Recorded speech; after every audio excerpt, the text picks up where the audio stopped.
어제는 봄 같았는데 갑자기 또 바람이 좀 불어서 그래도 봄은 옵니다. 오늘 이사야 강해를 잠깐 멈추고요. 오늘 특별히 사도행전 6장 1절에서 7절 말씀으로 우리가 하나님의 말씀들을 또 함께 나누기를 원합니다.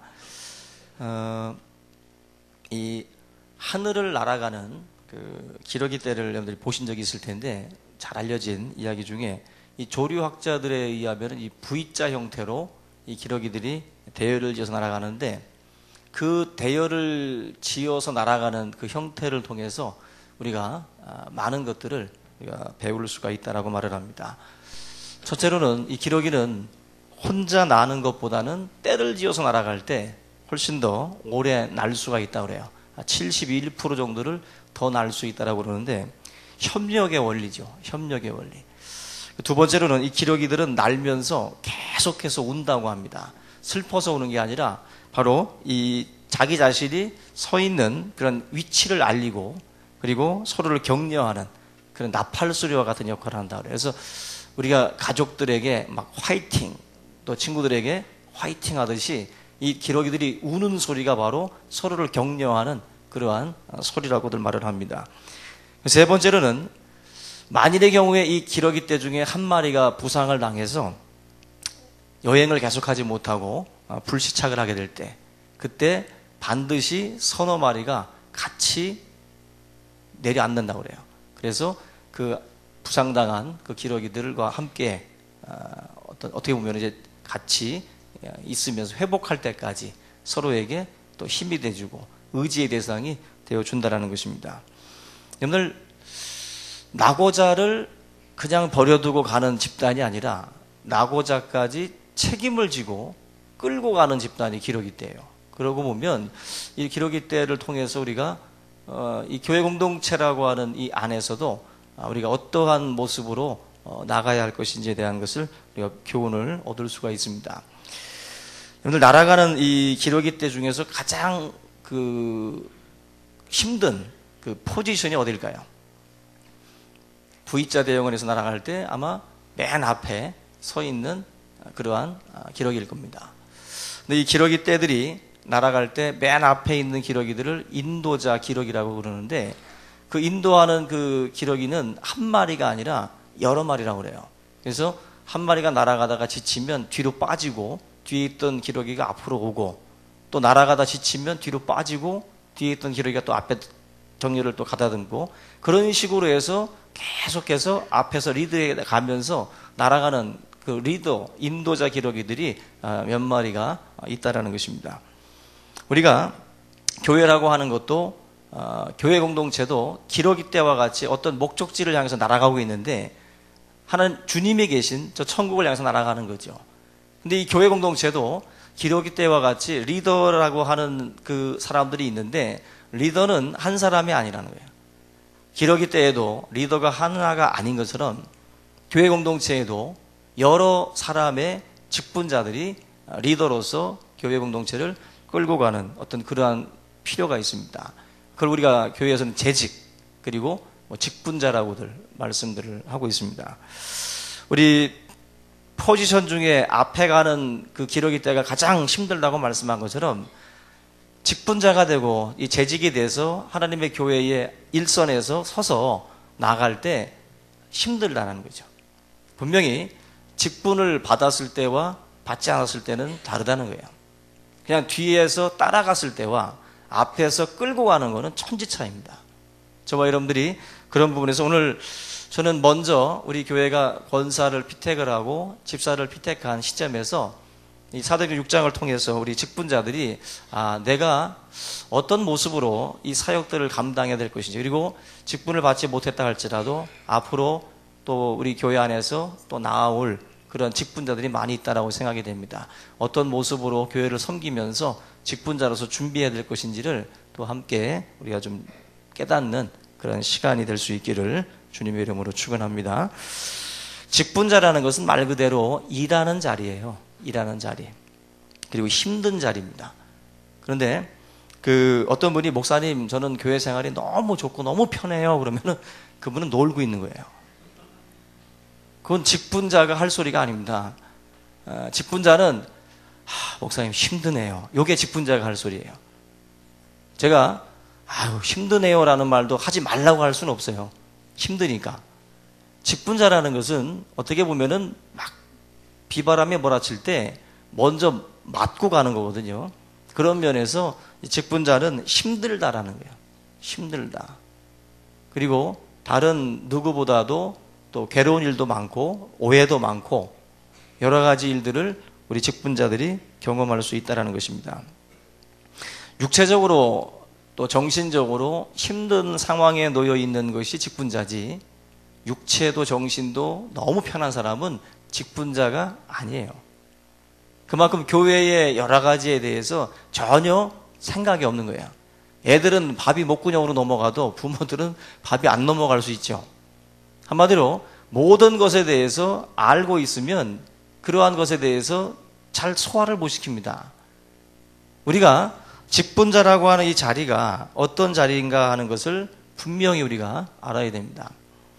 근데 이 교회는 이렇게 깨어있는, 그리고 또 칭찬받는 이런 분들을 임직자로 세워놓고 끌고 가도 교회들마다 문제가 터지고 또 여러 가지 일들을 또 경험을 하게 됩니다. 도대체 왜 교회가 자꾸 그런 문제들이 생길까?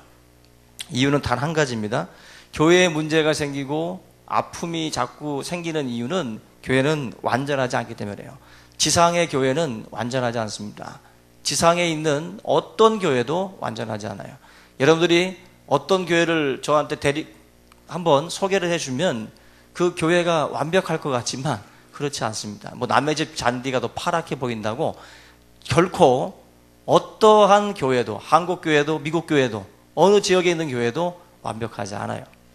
그런 점에서 우리 성도님들이 완벽한 목사도 없고 완벽한 교회도 없고 완벽한 장로, 집사, 권사도 없어요.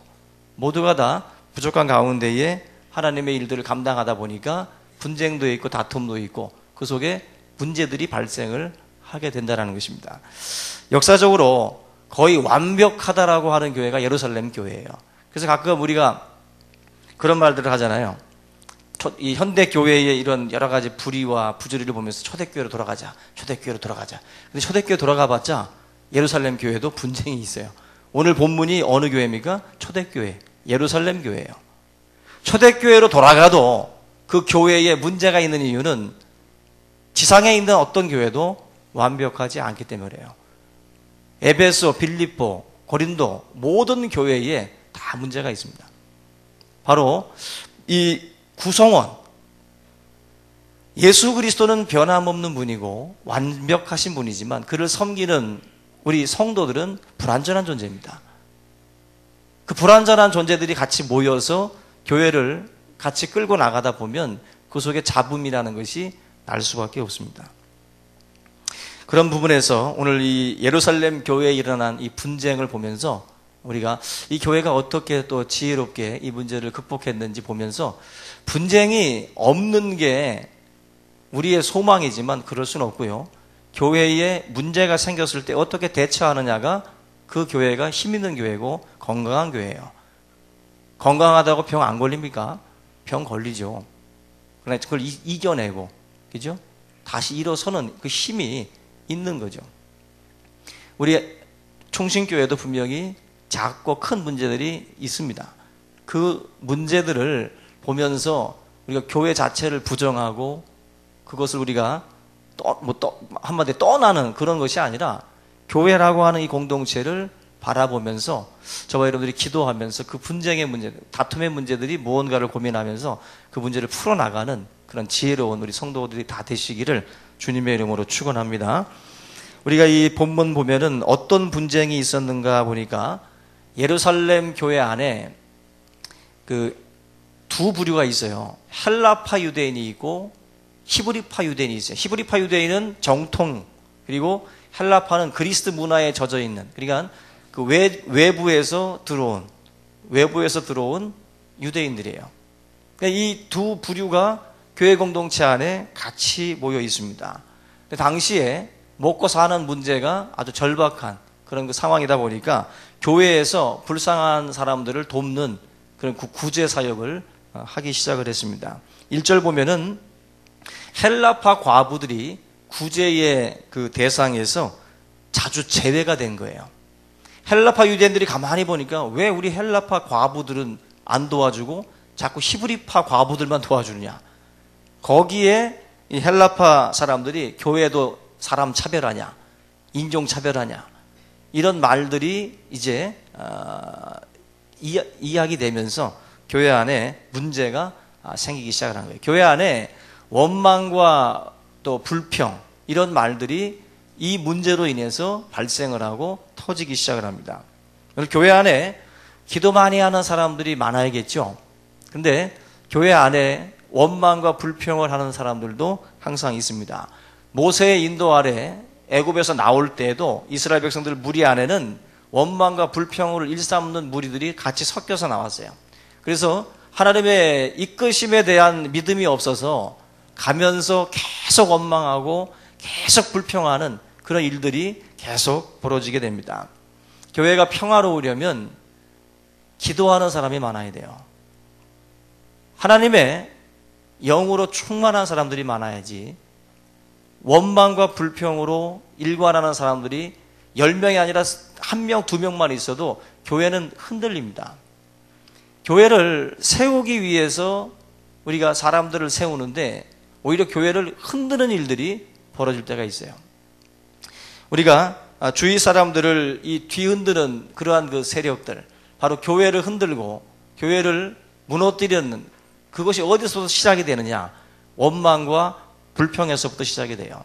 그래서 20세 이상 되는 이스라엘 백성들을 가나안 땅으로 들이지 않았던 하나님의 그 이유가 광야에서 원망하고 불평했던 백성들을 향한 하나님의 심판이었습니다.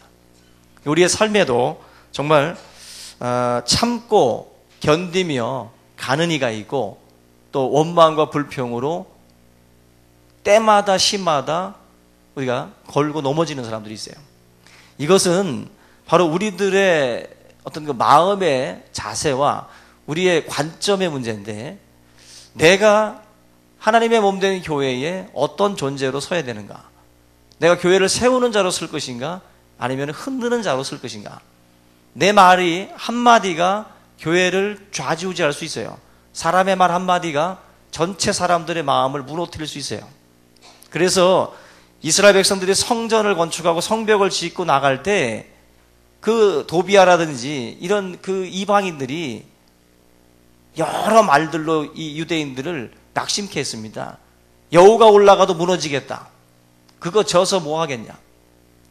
낙심된 말들을 많이 했어요. 뒤흔드는 말들을 많이 했어요. 우리의 삶에 이런 어떤 역사들이 일어날 때마다 우리가 분별하고 깨달아야 됩니다.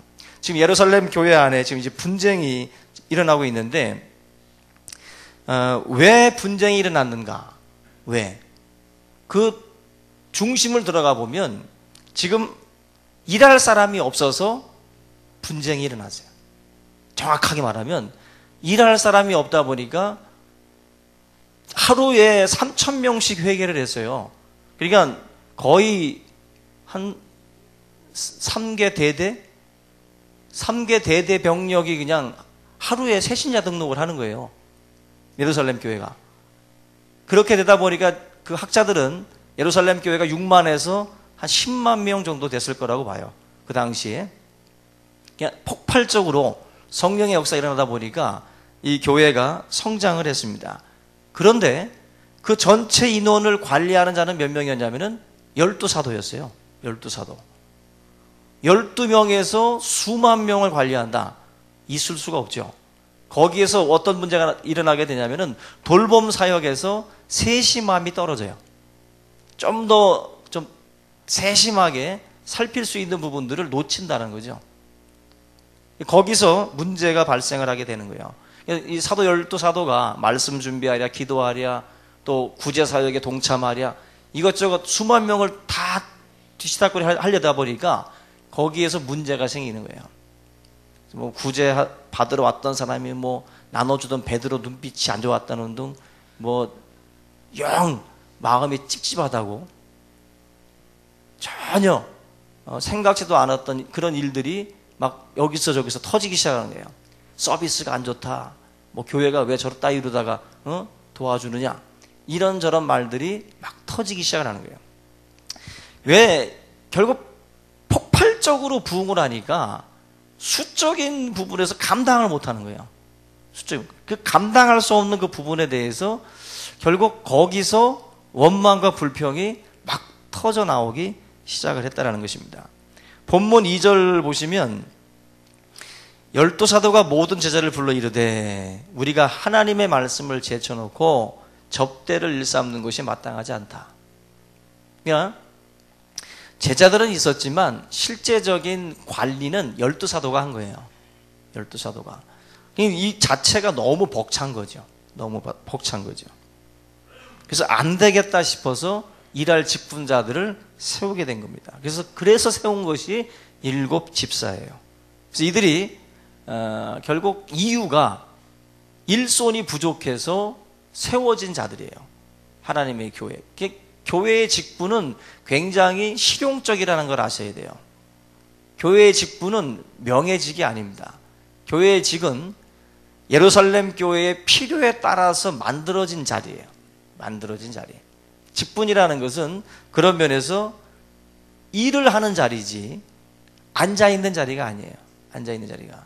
그래서 지금 예루살렘 교회를 통해서 우리에게 지금 그 부분들을 보여주고 있습니다. 근데 이 직분자들을 세울 때 어떤 기준을 가지고 직분자들을 세우는가를 보면은 먼저 3절에 보면은 성령과 지혜가 충만한 사람을 세우세요. 성령과 지혜가 충만한 사람. 지금 교회 안에 지금 불평의 소리가 막 지금 높아지고 있는 상황입니다. 지금 예루살렘 교회 안에. 그러다 보니까 직분자를 세우는데 지금 분쟁이 일어날 조짐이 있는 거예요. 뭐 누구는 뭐 쌀 한 부대 주고 누구는 2부대 주고 누구는 뭐 어쩌다 막 말들이 지금 막 터져 나오기 시작하는 거예요. 이런 소리가 들리기 시작을 할 때 우리 같으면은 어떻게 할까요? 야, 차라리 저 구제사회 없애버리자. 아주 시끄럽고 복잡하니까 저거 없애버리자. 말도 많고 탈도 많은데 저거 하지 말고 다른 거 하자. 다른 거. 다른 것 하면 일 안 터지나요? 거기도 또 터져요. 그럴 때마다 또 집어치자. 또 다른 거 하자. 또 터지죠. 왜 터집니까? 그 속에 누가 있어요? 멍멍이들이 있으면 안 싸워요. 근데 사람이 들어가 있으면 싸웁니다. 네? 사람들끼리 있기 때문에 분쟁이 있고 다툼이 있어요. 그래서 사역을 옮긴다고 다툼이 끝나는 게 아니라 그 터진 문제를 우리가 어떻게 또 관리할 것인지를 그걸 가지고 고민을 해야 되는 거예요. 그래서 예루살렘 교회도 분쟁이 났을 때 그냥 다 집어 던지는 것이 아니라 이거를 어떻게 하면 좀 더 효율적으로 할 수 있는지를 고민하다가 결국 그들이 선택한 방법이 성령과 지혜가 충만한 사람을 택하자라는 거예요. 왜 이런 사람들을 택했을까? 왜? 여러분들 이것을 아셔야 돼요. 성령 충만하다는 것은 가득 찼다는 거예요. 물 속에 물이 가득 차면 지배를 받는 것처럼 성령에 충만하다는 것은 그 사람이 하나님의 영으로 지배를 받는다는 거예요. 자기 생각대로 멋대로 사는 인생이 아니라 하나님의 뜻대로 움직이는 인생이라는 거예요. 성령 충만하다는 것은. 결국 왜 이 사람들이 직분자를 세울 때 성령 충만한 사람을 택했는가? 사람의 말에 휘둘리지 않는 사람을 원했기 때문에 그래요. 헬라파 유대인과 히브리파 유대인들의 양대 대립이 있었어요. 그러면은 누구든지 할 것 없이 이 사람은 헬라파 아니면은 히브리파예요. 누구를 뽑든지. 그때 이 사람이 만약에 하나님의 영으로 지배받지 않고 자기 생각에 이끌리고 감정에 이끌리는 사람이라면은 내가 속한 히브리파라면 그쪽에다 더 한 사람을 더 껴주고 내가 헬라파라면 저 사람을 더 껴주게 돼 있어요. 그래서 하나님의 몸된 교회의 직분자는 사람의 말에 따라서 휘둘리는 게 아닙니다. 감정에 따라서 휘둘리는 게 아니고 단순히 관계에 따라서 휘둘리는 게 아니라 하나님의 뜻이 어디에 있는지를 분별하고 거기에 지배받는 사람이에요. 그래야 교회를 분쟁 없이 끌고 갈 수가 있어요. 근데 자기 뜻과 자기 생각과 자기 감정에 충만한 사람들은 하나님의 뜻이든 뭐든 상관없이 자기가 마음 가는 사람에게 더 주고 더 껴주고 이러다 보면 거기 안에서 문제가 생기는 거예요. 문제가. 그래서 이 초대교회는 그래서 하나님께서 성령이 충만한 사람을 선택하도록 하신 것입니다. 우리 교회의 직분자들도 환경에 휘둘리는 자가 되지 않기를 바랍니다. 사람의 말에 휘둘리는 자가 되지 않기를 바랍니다. 하나님의 뜻이 뭔지를 분명히 알고 그게 뜻이라면 딱 중심에 서 있으셔야 돼요. 그러지 아니하면 교회는 소용돌이가 치게 되어 있습니다. 소용돌이가. 우리가 이 교회에 집사님들 또 권사님들이 장로님들은 시험에 드는 사람들을 잡아주는 존재예요. 중심에 딱 서가지고 좌로나 우로나 치우치지 않고 성령의 지배를 받는 사람이 될 때 그때 하나님의 진정한 직분자가 될 수 있어요. 지금 성령 충만하신 분들은 우리 미래의 우리 교회의 일꾼들입니다. 그러나 사람의 말에 따라서 휘둘리는 사람들은 하나님의 몸된 교회의 진정한 일꾼이 될 수가 없다라는 것입니다. 여러분들이 오늘 이 말씀을 꼭 기억하시고 성령과 지혜가 충만한 그런 우리 성도님 다 되시기를 주님의 이름으로 축원합니다. 본문 3절을 보시면은요, 우리는 이 십자가를 피할 수가 없어요. 뭐냐면 직분자들을 어디서 택하라고 말씀을 합니까? 3절 보니까 형제들아 너희 가운데서 택하래요. 너희 가운데서. 요즘 한국 기업들은 외국에서 CEO들을 막 영입을 합니다. 인재들을 막 영입을 해요. 심지어는 우리나라 국가대표 뭐 축구선수나 뭐 이런 사람들도 막 귀화시켜가지고 우리나라 선수로다가 껴놓으려고 막 지금 뭐 노력들을 하는데 지금 교회의 직분자는 외부 영입이 안 돼요. 교회 직분자는 외부에서 영입하는 것이 아니라 너희 가운데서 택하라는 거예요.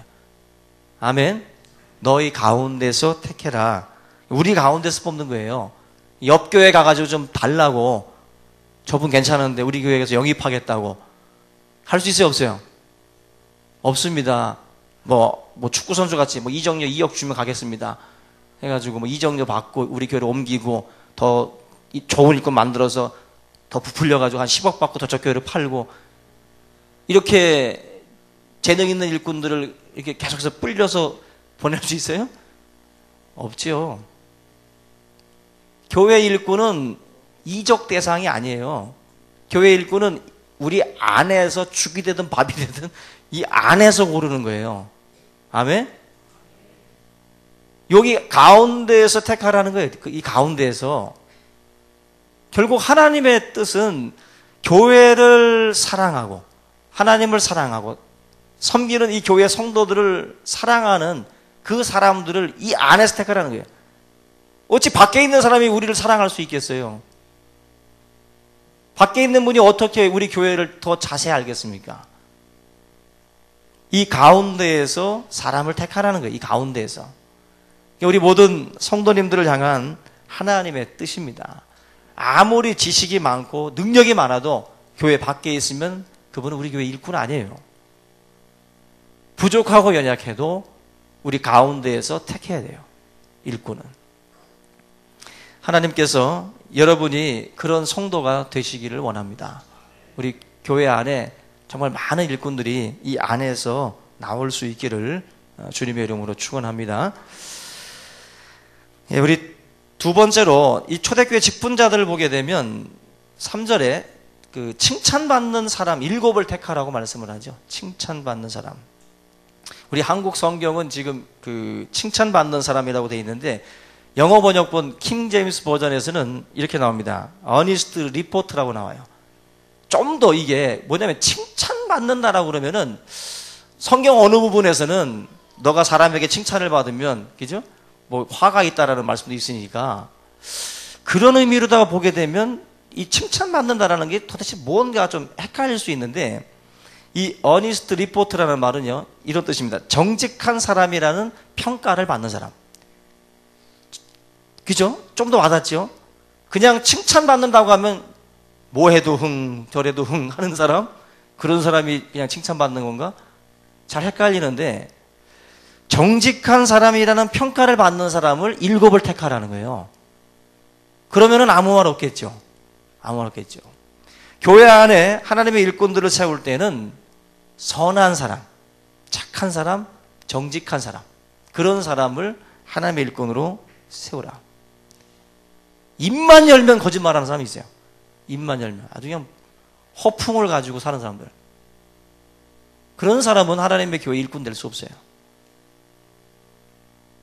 거짓말은 하나님의 일꾼에게 있어 결격 사유가 됩니다. 정직한 사람이라는 평가를 받는 사람. 당시에 왜 이런 기준을 또 선택했는가도 우리가 알아야 되는데, 이 과부들에게 이 먹을 것을 공급하는 역할로서 지금 이 집사들을 선택을 한 것이거든요. 근데 이 사람들이 평소에 친한 사람이라고 해서 넣어주고 또 친하지 않다고 해서 빼버리는 일이 있어서는 안 돼요. 그리고 돈을 다루는 일, 구제사역이라는 건 돈이 들어가는 거 아닙니까? 돈을 관리하는 직이에요. 근데 이 사람이 정직하지 않다면 분명히 문제가 있는 거죠. 정직하고 선한 사람을 택해야 차별 없이 공정하게 일을 집행할 수 있기 때문에 하나님께서는 이런 사람을 7집사로 선택을 하라고 말씀을 한 것입니다. 결국 헬라파 과부들이 원망하게 된 게 뭐예요? 차별당해서 원망한 거거든요. 직분자들은 성도들을 똑같이 사랑하고 똑같이 섬겨야 됩니다. 마음에 드는 사람이 오면은 90도로 인사하고, 마음에 안 드는 사람이 오면은 목에 기부스해가지고 뻣뻣해가지고 오늘 목이 아프다고 그렇게 하시면 안 돼요. 성도를 대할 때 차별이 없어야 돼요. 부자가 오면 좋아하고 또 없는 분 오면은 그냥 홀대하고, 그것도 안 된다는 거죠. 성도는 직분자들 같은 경우는 더더군다나 그렇습니다. 지금 이 초대교회 시대에 왜 그렇게 사람들이 교회로 많이 몰려들었느냐? 이유는 하나입니다. 저 교회 가니까 차별이 없어요. 가난한 자가 와도 귀하게 여기고, 부자가 와도 귀하게 여기고, 또 어린아이가 와도, 어른이 와도, 여자가 와도, 병든 자가 와도 다 귀하게 여기니까, 차별이 없으니까 그 교회가 굉장히 매력이 있는 거예요. 당시로서는 상상도 못할 그런 어떤 그 모습들이 초대교회 안에 있었거든요. 그래서 그 교회가 폭발적으로 부흥을 하기 시작한 겁니다. 이 7절 보시면 하나님의 말씀이 점점 왕성하여 예루살렘에 있는 제자의 수가 더 심히 많아졌다 그랬어요. 왜 많아졌겠어요? 공정한 집행을 할 수 있는 7집사를 선택하고 난 뒤에 교회가 더더욱 정결해진 거예요. 그러다 보니까 교회가 아름답게 집행이 되니까 더 많은 사람들이 이 교회 안으로 들어오게 되었다라는 것입니다. 네, 우리가 지금까지 제가 직분자들에 대해서 이제 말씀을 많이 드렸는데, 우리 성도님들도 이 말씀에서 우리가 좀 배워야 될 것이 있어요. 헬라파 과부들이 차별을 당해가지고 지금 원망을 하기 시작을 했는데, 사실 처음부터 원망하진 않았을 거예요. 그 시절에 구제사역 같은 게 없었는데 갑자기 생겨난 거 아닙니까? 처음에 볼 때는 그저 감사하고 그저 좋았을 거예요. 근데 이 시간이 지나면서 이 속에서 뭔가 이제 당연시 여기면서 그 속에서 은혜가 떨어지기 시작하는 거예요. 우리 흔히들 은혜가 떨어졌다는 말들을 하잖아요. 예루살렘 교회가 세워지기 전에는 이런 것이 전혀 없었는데도 불구하고 감사하기보다는 안 받는 쪽, 지금 못 먹는 쪽, 여기에 더 관심을 갖다 보니까 거기에서 뭔가 이 교회 공동체 안에 있는 성도들이 지금 뭔가 좀 잘못된 그런 생각에 지금 젖기 시작을 한 겁니다. 여러분들, 은혜가 떨어지면 나타나는 현상이 있어요. 바로 원망과 불평의 소리들이 커지는 것입니다. 예전에 우리 교회에서도 뭐 예를 들면 김치 깍두기만 줘도 밥이 맛있다. 근데 요즘에 고기가 나가도 시큰둥한 분들은 은혜가 없는 거예요. 은혜가 떨어진 분들은 생전 머리카락도 안 보였는데 밥 먹을 때, 은혜가 떨어지면 머리카락이 왜 이렇게 자꾸 보이는지 밥 아래. 그래서 막 짜증이 나죠. 또 원망하는 사람들은요, 보면 일이 꼬여요. 그런 사람한테 밥에 돌이 더 들어가. 국은 더 짜게 느껴지고. 이게 원망을 하면 자꾸 파리떼가 들끓어요.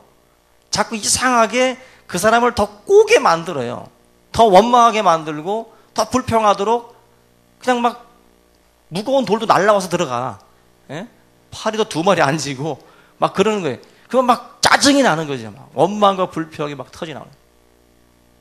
원망, 불평은 하는 사람한테 더 꼬입니다. 하는 사람한테. 근데 오히려 참고 인내하고 돌도 씹어먹는 분은